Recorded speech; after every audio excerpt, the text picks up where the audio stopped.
So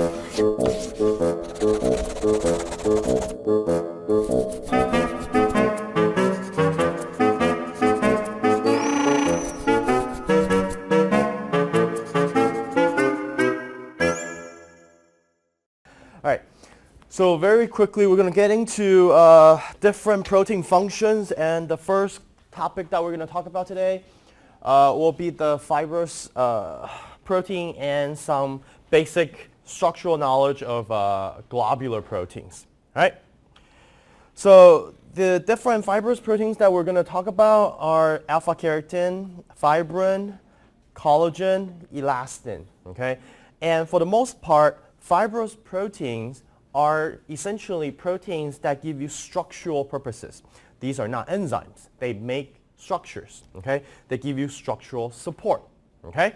Globular protein, on the other hand, conduct most biochemical works in a cell. So usually enzymes are then the globular proteins, right? So when we talk about enzymes, we usually talk about a soluble protein that floats around in the cell, okay? And soluble proteins are in general globular in structure, okay? And globular proteins, they do chemical catalysis, they do transport of metabolites in and out of the cell. They also serve as carriers for small molecules, signaling, etc. Okay?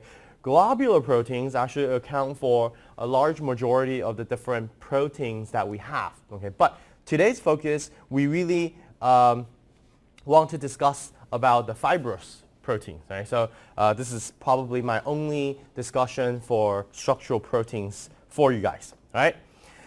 Right off the bat, this is the amino acid composition of some of the fibrous proteins that we're going to talk about. We're going to talk about alpha keratin, we're going to talk about fibrin, collagen, elastin, okay?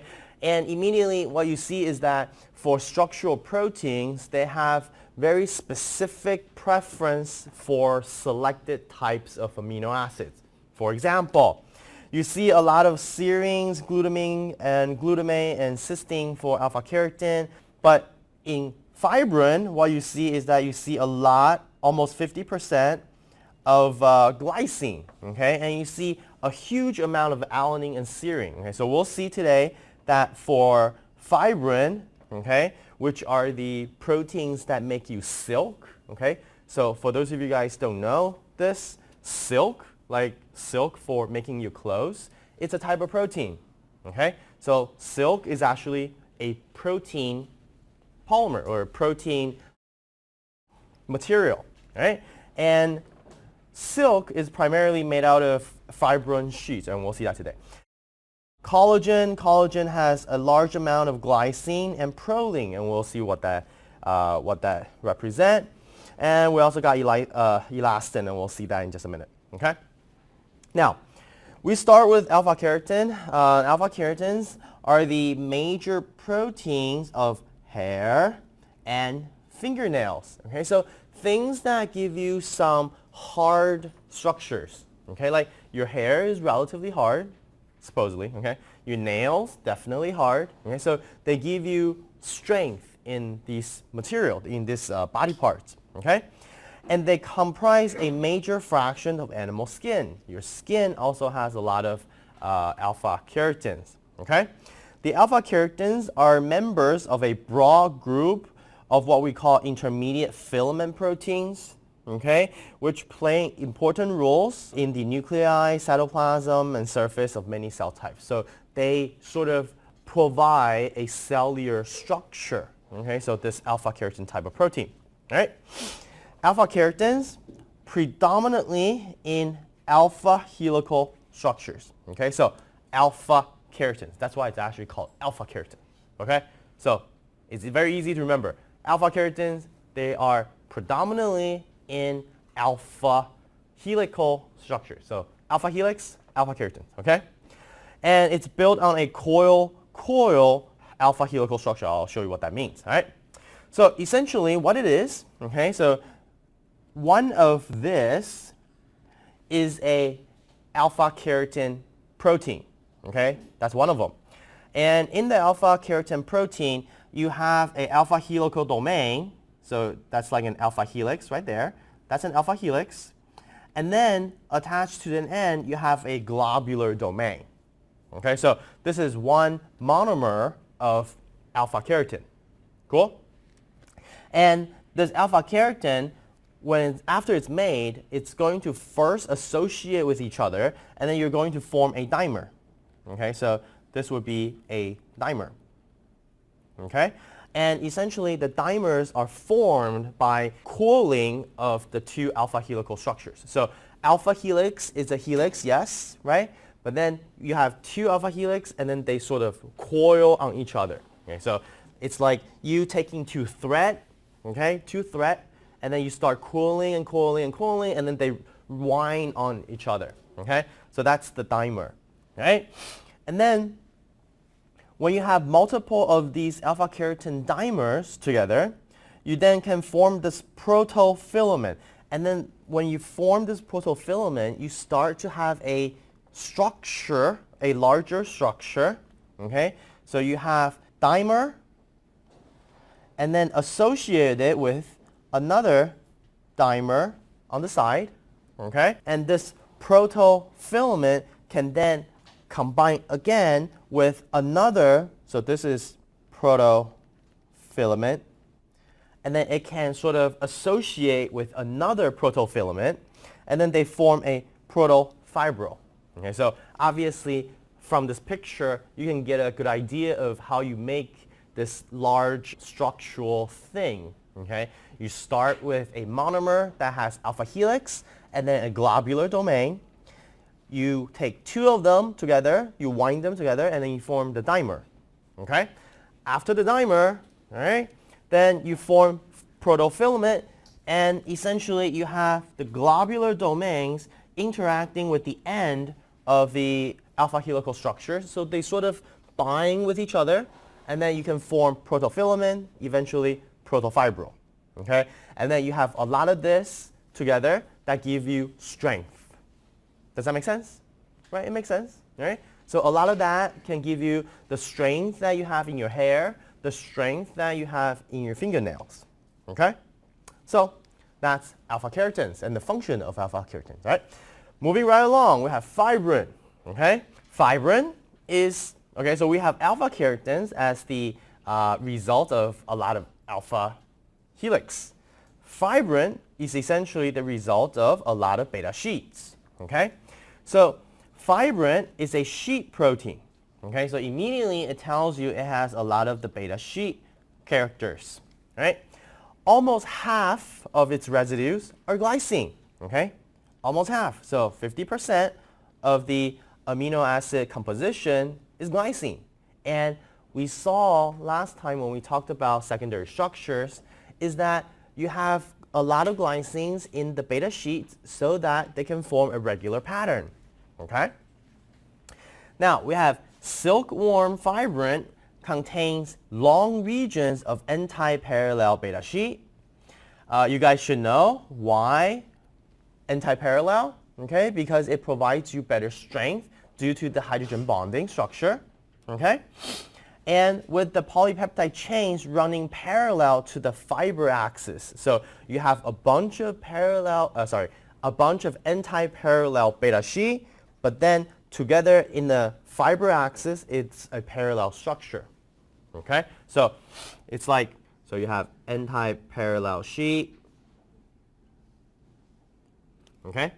And if this is the fiber axis, so you have a lot of these anti-parallel sheets. Okay, so obviously the way I draw them, you see how it's anti-parallel because if it's going this way, when it comes back, it goes that way, that way, right? So it's anti-parallel sheet, but then when they stack to form the fiber, it's all facing the same direction. Okay? All right, the beta sheet region, okay, comprise almost exclusively multiple repetition of this particular sequence. And if you take a look at this particular sequence, you see that you have alternating glycines. Okay, you have glycine, glycine here, glycine there, glycine there, glycine there. Okay, so you have a lot of this glycine for every other residue, and then you have very rich alanine or serines. right? So in the silkworm fibrin, almost every other residue is glycine, and that between them lie either alanine or serine. So that if you look at it, what you notice is this, okay? So that's one beta strand coming here. That's another beta strand. And then this is one sheet, that's another sheet, okay? So what do you notice? The two sheets can interact very well. Why?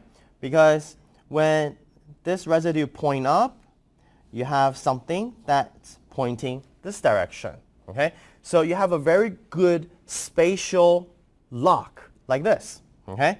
So you have a very good spatial lock that combines the beta sheets together so that together you form a very stable structure, okay? So this is what fibrin looks like, okay? Now, in terms of biotechnology, what we like to do is essentially we like to take whatever is in nature and then we make synthetic versions of it, okay? So spider silk is a very, very, very good polymer, okay? It's better than Kevlar in terms of strength, okay?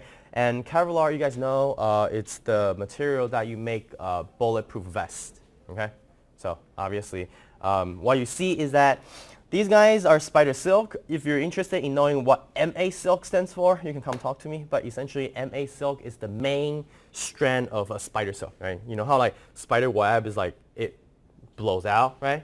And then spider web looks like this.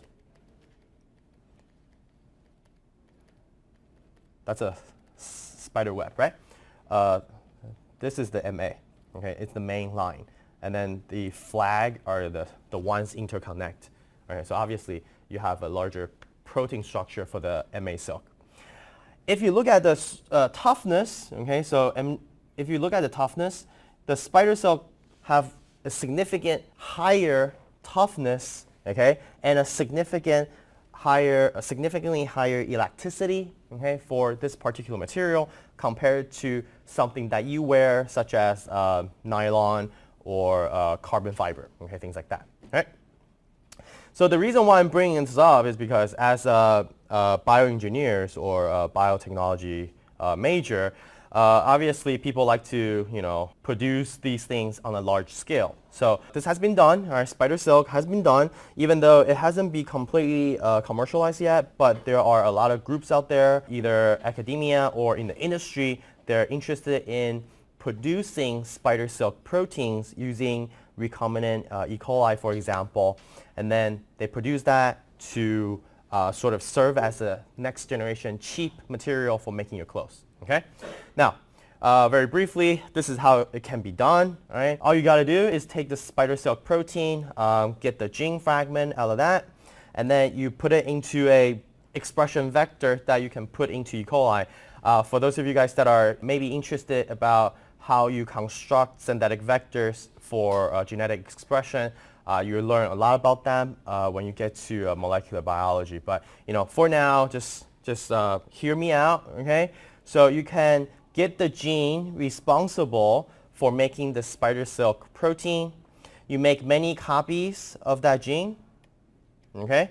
Like you can make n number of that segment, okay? And then you put that into expression host, usually E. coli because it's easy to manipulate. You can purify the protein, okay? And then you use fiber spinning, okay? Because it's polymer, and then you can use polymer spinning, and then you can spin it into threads, okay? And then obviously you can use that thread to generate whatever clothing or whatever textile that you guys want. Okay, so this is a very good example. And this was actually done not too long ago in 2010. All right, so that was fibrin. Next we have collagen. All right, collagen. Everybody's very excited about collagen, right? Hopefully. Why? Collagen is like everywhere in your body, right? Here's the function and places found. Because collagen performs such a wide variety of function, it is the most abundant single protein in most vertebrates. Okay, so in you, if you have to say what protein is most abundant, it's going to be collagen. Okay, it's found especially on your connective tissues, skin tissues. Right, it's like everywhere. All right. Now, in large animals, it may make up about 1/3 of the total protein mass. Okay, so it's very significant. Right? And here are some of its functions. Collagens can be used to form matrix material in the bone. Okay? It constitutes the major portion of tendons. It's also an important constituent of skin. Okay? 胶原蛋白有没有常常听说就是那个化妆品里面会放嘛，就这个东西。Right? Collagen. Now, structure-wise, collagen fibers are built from triple helices of polypeptides rich in glycine and proline. So in a way, it's not alpha helix, no. Okay, it's not beta sheet. It's this weird structure that forms when you have glycine, blah blah, or proline, blah blah. Okay. Now, each polypeptide of the collagen protein, okay, so a functional collagen fiber is made out of three collagen proteins that make a triple helix. You'll see a picture in just a minute. Each polypeptide for making the collagen has about 1,000 residues, okay? So that's immediately telling you how big the gene would be, right? And each polypeptide chain is the left-handed helix with 3.3 residues per turn. So it's a left-handed rotation instead of a right-handed. Every third residue can be only glycine. Okay, this is the reason why glycine accounts for 30% of the amino acid composition. You have a very repetitive motif in the sequence, okay, of the form glycine XY, where X is frequently proline, okay, and then Y is proline or hydroxyproline. So you have a lot of proline in this structure, okay. In addition, you have also hydroxyproline as mentioned right here. Okay? You also have hydroxylase. Okay? So both hydroxyproline and hydroxylase, they are made post-translationally. Okay? Meaning you don't have amino acid called hydroxylase to be added during translation. It's actually made after translation. Okay? This is what collagen looks like. Again, you have 3 polypeptide chain. Okay, so if in maybe the ball picture, it's easy to follow. All right, so you got one that binds here. You have another one, and then you have another one. Okay, so you got 3 sort of helix. 3 polypeptide.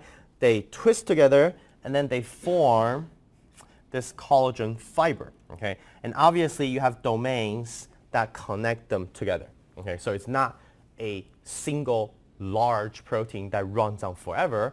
You have sort of segments, so this is one polypeptide, okay? And then obviously they sort of wind on each other, right? Sorry, that's not what I meant. So you have a polypeptide that wind on each other, and then after you form this is the triple helix, okay? And you have one triple helix like that, okay? And then you take multiple of this triple helix, and then you lay them together. So this is the whole thing, okay? This is the whole thing. So you have many triple helices, and then they wind on each other, and then you can generate this structure. Okay, so obviously, just like the alpha keratins, you have one monomer with the monomer, you wrap with each other, and then you form a larger structure, and the larger structure sort of associate with other large structures, and then you form a much larger fiber that sort of supports your structural needs. Does that make sense? 需要我再讲一次？可以哈，应该还 OK。就是你 always 会有一个小小的 monomer， 然后 monomer 它会 associate。那像 alpha keratin 的话，它是2个 monomer 叠在一起变成一个 coil 嘛，对不对？那 for collagen 的话，它是3个 monomer 就是绕在一起变成一个 triple helix，OK？、然后你有一堆这个 triple helix， 然后它会变成一个 functional collagen rod，OK？、All right, so here's collagen biosynthesis, all right? So obviously it's coded by DNA, right? And right after you make your polypeptide, so this is the polypeptide that you make after you do translation, immediately, okay, you have hydroxylation of proline and lysine.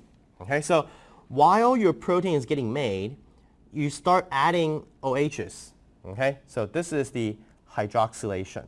Okay, and the reason why it's called hydroxylation is because you put a hydroxyl group on it, right? OH is a hydroxyl group, so the action is then hydroxylation. Okay, now after you do hydroxylation and after the protein is finished in its translation, it gets spitted out of ER. Okay, so this is done in the endoplasmic reticulum, so this is in the ER. And then once it's in the cytosol, you can start adding sugars on it. Okay, so you're gonna have sugar modification of your collagen. Okay, and then this collagen will find its partner and then form here. This is the triple helix. Okay, and then the triple helix gets kicked outside of the cell. Okay, so the triple helix is exported to extracellular space, so it's moved outside. So then on the outside, okay, it's processed to cut out the head and the tail, so they're cut out. Okay, and then you will have cross-linking between the different collagens, and I'll show you how we do cross-linking real quick. Okay, right? So collagens, okay, you make the triple helix inside the cell, okay, but you don't make the functional collagen inside the cell. Okay, why? Because if you make the functional collagen inside the cell, it's too big, right? Collagen is really big, so you can't make collagen inside the cell. You make the triple helix inside the cell, right? But then you take the triple helix, like throw it out on the outside, okay? Then it makes the functional collagen, okay? So you make the triple helix inside the cell, export it out, and it's outside. You make it into the functional collagen material. Okay. Now, how do you actually link the triple helix together? Okay? How do you do this? Okay. So that's the question we're going to answer. Now, before we get there, first thing I want to do to you guys is I want to introduce this idea of hydroxylation. Okay. This is very important for collagen. Okay, let me show you why. Hydroxylation meaning you throw an OH group on the molecule. So this is the normal proline. This is hydroxylated proline. Okay, so 4-hydroxyproline. On the 4 carbon, you have an OH group. This is lysine. You have hydroxylysine. What do you think that extra OH can do for you? Okay, what it does is it increases the hydrogen bonding between the chain. Okay, so you have better aggregation. Okay, also having OHs there helps to provide sites for sugar attachment. Okay, and remember, sugars are rich in what functional group? OH groups, right? So having a lot of OH groups also help you do what? Attract water, right? So then you can actually attract water, right? That makes your skin like really nice and stuff, okay? Like, that's why like you want to put collagen in your cosmetics and stuff like that. It attracts water, right? Now, this is done by an enzyme called hydroxylase. Okay? Hydroxylase is like a really, really cool enzyme because it can find a random location and then throw an OH group on it. Okay, so always remember hydroxylase. Hydroxylase is a really cool enzyme. Okay, so chemically speaking, here it's a methyl carbon, right? I mean, it's not a methyl carbon, it's just a CH2 here. You don't have any functional group. It's very difficult to do reaction, right? So it turns out hydroxylase is really powerful. It's going to use O2 as the oxygen donor. Okay. In the process, you need to use a cofactor called ascorbic acid, which is essentially vitamin C. Okay. All right. That's very important. Now, why do you need to do that? Because if you don't have vitamin C, you cannot catalyze this reaction. Right. So you have O2 here. Okay. After you react it, you form the OH here. Okay. And then what you notice is that your ascorbic acid becomes the dehydroascorbic acid. The double bond is gone. Okay? So your vitamin C has been what? has been oxidized. Right? So here to here, vitamin C has been oxidized. Okay? So vitamin C is very important, right? Because it's an antioxidant. It helps you to do blah, blah, blah. It helps you to like fight off crazy radicals and stuff in your body. Okay? But also, it's used as a reactant for making hydroxylation of your collagen. Okay, now, if you don't have hydroxylation of your collagen, what happens is this, scurvy, okay? 叫坏血症, okay? Scurvy is a disease that nobody gets now because, you know, we're intelligent people and we're scientifically knowledgeable. Scurvy used to happen to pirates, okay? So if you like watching pirate movies, you'll hear about like, scurvy. And if you see a lot of pirate movies, have you ever wondered why they always have ugly teeth? Okay, they have ugly teeth, right? And that is because it's used to portray back in about 300 years ago, 300 years ago, we didn't have the knowledge that ascorbic acid, vitamin C, is an important vitamin that helps you to maintain your collagen. Okay, now, if you don't have functional collagen, okay, collagen is the material that holds your tissues together, right? If you don't have hydroxylation, okay, your collagen will fall apart, okay? Collagen falling apart, okay? Your connective tissues break, okay? Your teeth start to fall out, okay? And your face starts to like degrade, okay? So that's why you have an ugly face like pirate, okay? So back then, this was a very serious disease for any long-term sailors. Okay? Why does it happen to pirates? Because you're sailing on sea, you don't have food that gives you vitamin C, right? Because like, you're on a boat, you don't have fruits for like 5 months. Okay? What do you have? Potatoes, right? Or you have like things that are dry, right? So you don't have a lot of fruit. So no fruit, no vitamin C, and then you get scurvy. Okay, so it turns out vitamin C is really, really important. Okay, so if you don't get vitamin C, you're gonna end up like that. Okay? So let's hope you don't get that. Okay, so that's collagen. All right, now cross links. Right, so we said hydroxylation is important because it provides the OH groups necessary to like attract water, to have sugar modifications, to have hydrogen bonding between the chain.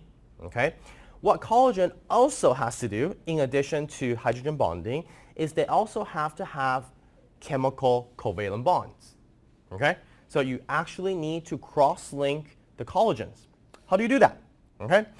Turns out the lysine side chain, okay, so this guy is lysine. Remember, it's a terminal amino group. Lysine side chain can be oxidized into an aldehyde derivative. So this guy's an aldehyde, okay? And back in organic chemistry or during organic chemistry right now, what you guys should learn is a chemical reaction called Aldol Condensation. Aldol 是一个很常见的 carbon-carbon bond formation 的一个 reaction, 叫 Aldol Condensation, okay?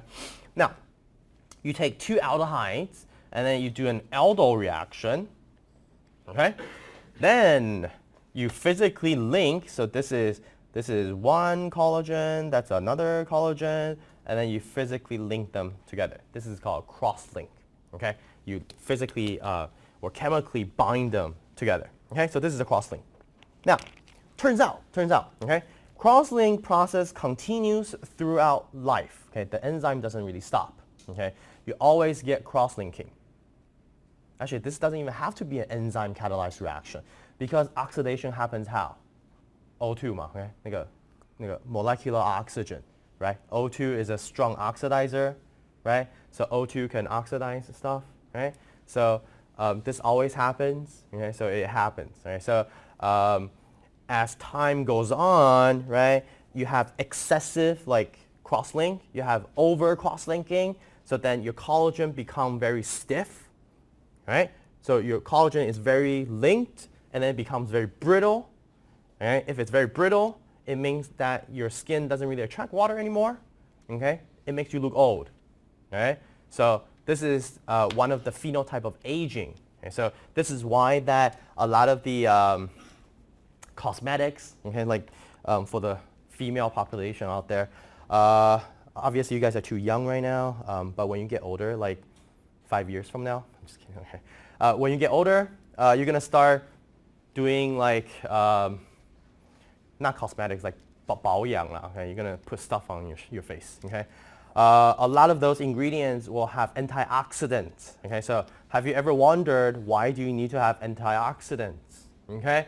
This is one of the reasons, because if you put antioxidants on your face, then you're oxidizing the antioxidants first instead of oxidizing your collagen, okay? So that's a reason. All right, very quickly, we have elastin. All right, so collagen is found in tissues where strength and toughness is required. Now, elastin forms elastic fibers found in ligaments and blood vessels. So in your blood vessels, you know how your blood vessel, all right, so in your blood vessels, obviously it has to be very flexible, okay, right? Hopefully you agree. If your blood vessel is not flexible, what happens? Okay, what happens? Like 心脏病之类嘛，你就血管会爆掉，你就挂了, okay? So blood vessels has to be flexible, right? So you have a protein that has flexibility, right? So then you have this thing called elastin. Right? The name elastic, okay, elastin. All right. So elastin is rich in glycine, alanine, valine. Okay, it's very flexible, easily extended. Now, what's interesting, okay, is that it doesn't really have much secondary structure, little secondary structure. It has mostly random coil, right? So that's what gives it its flexibility almost, okay? And it contains lysine side chains, which can form crosslinks, okay? So again, you still need to have cross-linking, right? Now, for elastin, you can have cross-link between 4 different lysine side chains, okay? And then you can use this property to form a desmosine cross-link. That's what this thing looks like. All right, so you take 4 lysine, react them together, this is what you get, okay? So you cross-link 4 proteins at the same time, okay?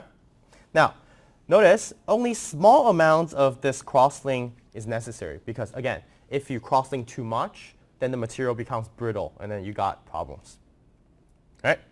So that's it. That's all I have for fibrous protein, right? So in the last like 10 minutes or so, I'm going to talk about globular proteins, right? And why is that? Because globular proteins are most important because they make you your enzymes, okay?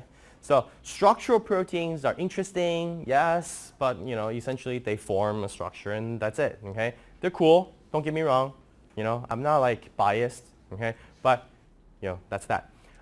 Globular proteins is more interesting because globular proteins can give you chemical reaction, okay? So I'm a chemist. My research is focused on building chemical reactions inside the cell. So for me, having globular enzymes is more interesting, okay? Now, globular proteins are typically folded into compact structures. So, like that. That's an ugly drawing of a protein, I know, but essentially it looks like that, okay? So, soluble proteins have obviously hydrophobic core and hydrophilic surfaces, okay? Like, I mean, seriously, if it's soluble, the surface has to be hydrophilic, okay? Yeah. We can use, like I mentioned last week, we can use X-ray crystallography and or MNMR to determine the structure of different globular proteins, okay? Of course, X-ray, you have to have a crystal out of your protein. NMR, you don't have to, okay? NMR mechanism is different.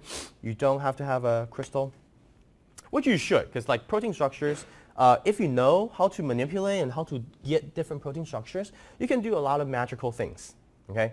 Yeah, that's right, magical things, okay? Okay, so after you get the structure of the protein, okay, you can use bioinformatic tools to help you visualize it, and you use softwares to visualize, and usually you have many different ways of visualizing it. Primarily, we either use the stick model or the cartoon model. This is a cartoon model, or a surface model. surface model usually is used to help you to look at where solvents can enter the protein, okay? Because otherwise you see a big blob and you're just like, what the heck? Like, what does it do, right? Most frequently, people like to represent proteins using a cartoon. Why is that? Because it shows you, for example, this is what? Alpha helix, okay? Alpha helix. This is obviously beta sheet. And it's very nice. They also show you the direction of the beta sheet. That's cool, okay? All right. General rules governing tertiary folding. So actually, this is talking about tertiary structures, okay? All globular proteins have a defined inside and outside.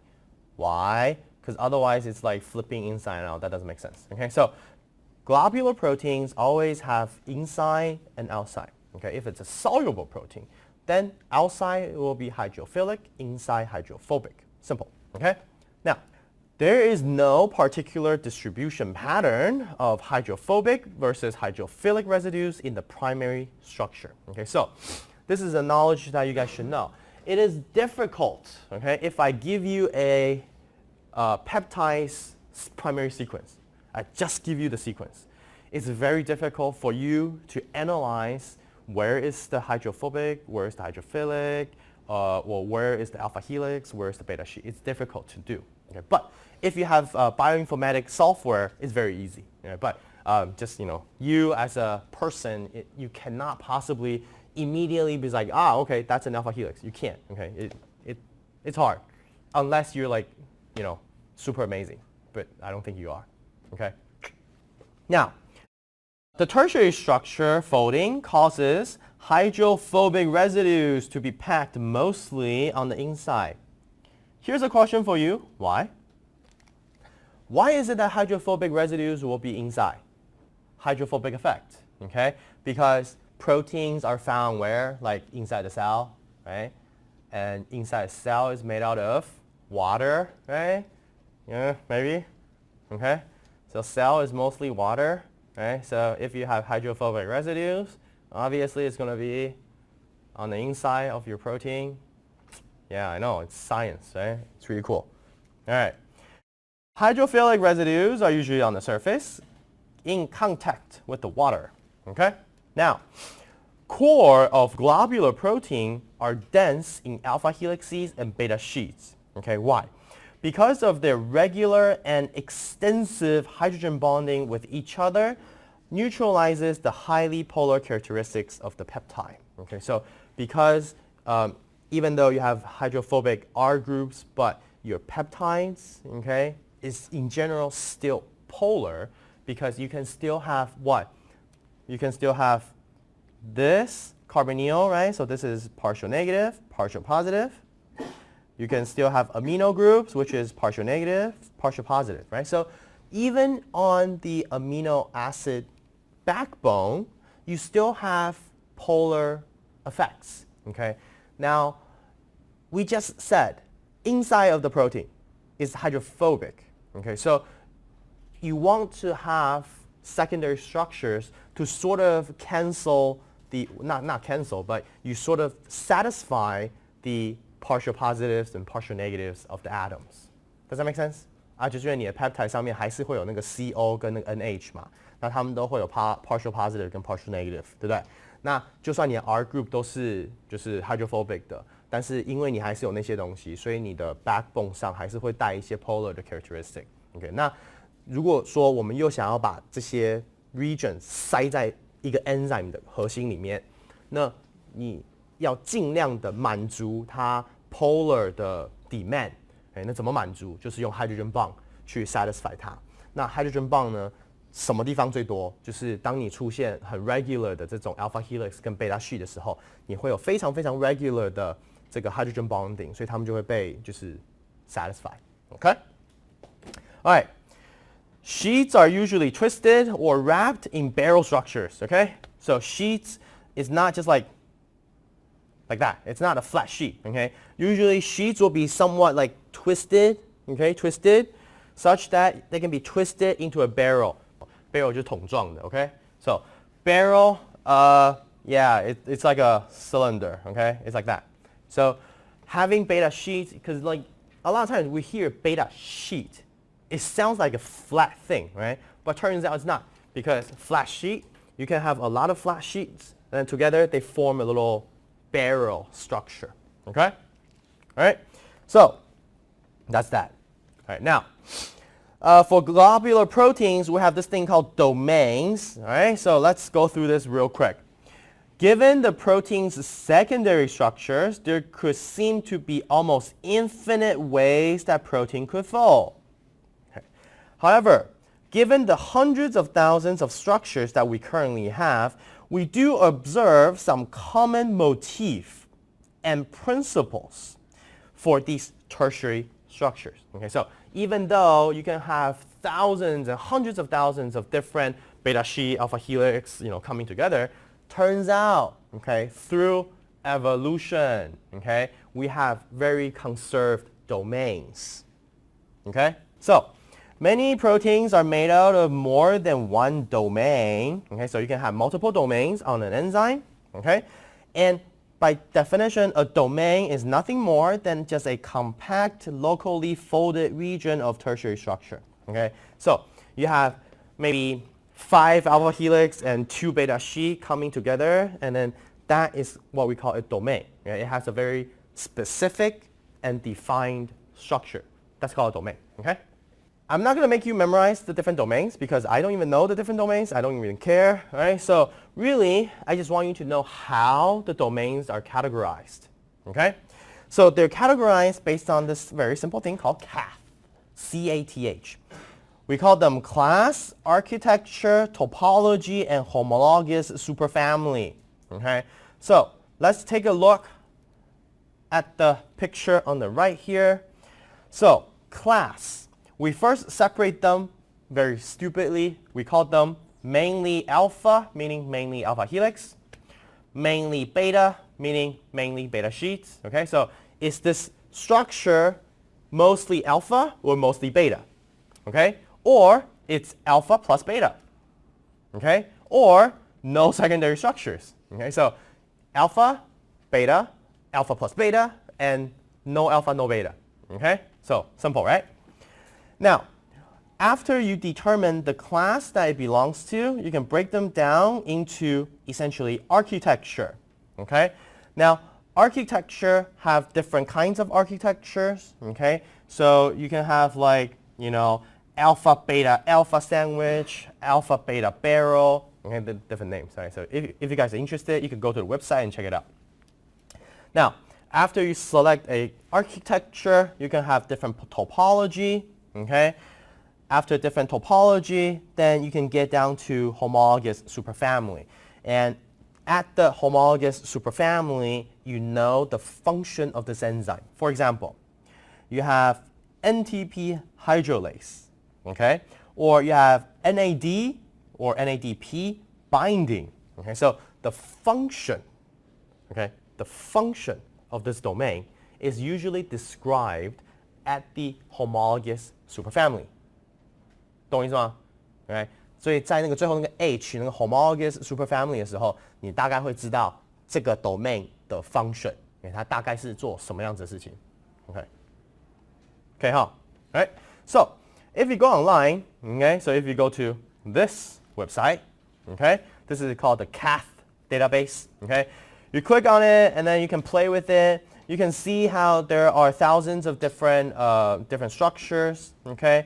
And then you can see how you can go from, let's say you can go from 3 alpha beta, this is the class, okay? And then you can go to, for example, 3.4, this is the architecture,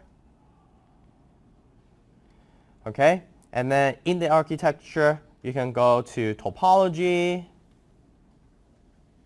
and then you can select whatever homologous superfamily. Okay?